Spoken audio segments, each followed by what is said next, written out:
Nicolas Obermann nous invite à découvrir un rite allemand qui, ça tombe rudement bien, se déroule aujourd'hui même, en ce moment même.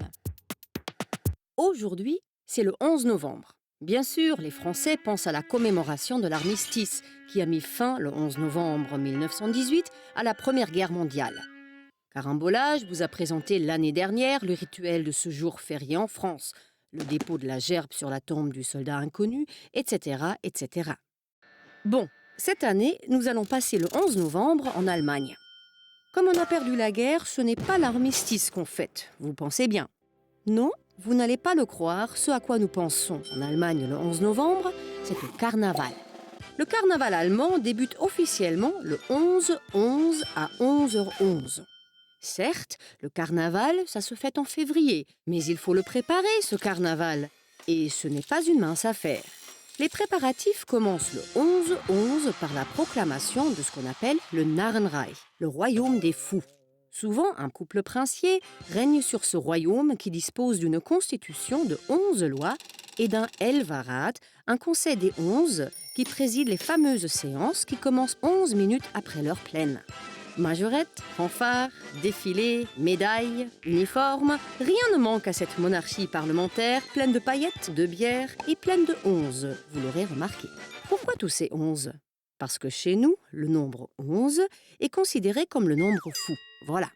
Certains avancent que le nombre 11, coincé qu'il est entre le 10 des 10 commandements et le 12 des 12 apôtres, serait un nombre transgressif, le nombre du vice.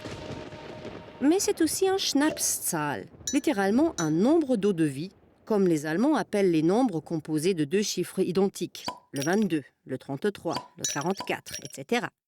Normal, puisqu'on vote double quand on a trop bu. Mais il existe une explication autrement intéressante à l'omniprésence du nombre 11. Écoutez bien.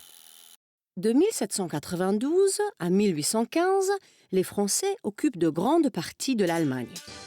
Bon, ça c'est un vaste sujet sur lequel il faudra que Carambolage revienne. En tout cas, sachez que les Français interdisent le carnaval, jugé trop anarchique et dangereux pour l'ordre. En 1823, le carnaval renaît de ses cendres. Certes, il y a toujours des défilés dans la rue, mais une partie du carnaval se passe dorénavant dans des salles des fêtes lors de Narrensitzungen, séances des fous, en présence d'un parterre de citoyens déguisés et ivres. À l'époque, la bourgeoisie rhénane regrette les droits civiques que l'occupant français, porteur des idées de la Révolution française, lui avait donnés. C'est pourquoi le Conseil des 11, qui préside les séances, s'inspire directement des tribunaux révolutionnaires des Jacobins. Le président accorde la parole aux orateurs, qui critiquent ou parodient les politiciens avec plus ou moins d'humour. Quasiment tout le monde porte des Kappen, des sublimes bonnets à 3 pointes qui seraient inspirés du bonnet des Jacobins. Les costumes des gardes rappellent et persiflent ceux des soldats de l'occupation française et le bleu, blanc, rouge est omniprésent. Mais dans ce contexte, que signifierait alors le nombre 11 ? Écoutez bien, 11 se dit elf en allemand. E-L-F. Vous y êtes ? Non ? E-L-F. Vous donnez votre langue au chat ? Bon, regardez. Égalité, liberté, fraternité. La devise républicaine française. Eh bien, certains osent affirmer que c'est là qu'il faudrait chercher l'origine du chiffre magique du carnaval allemand.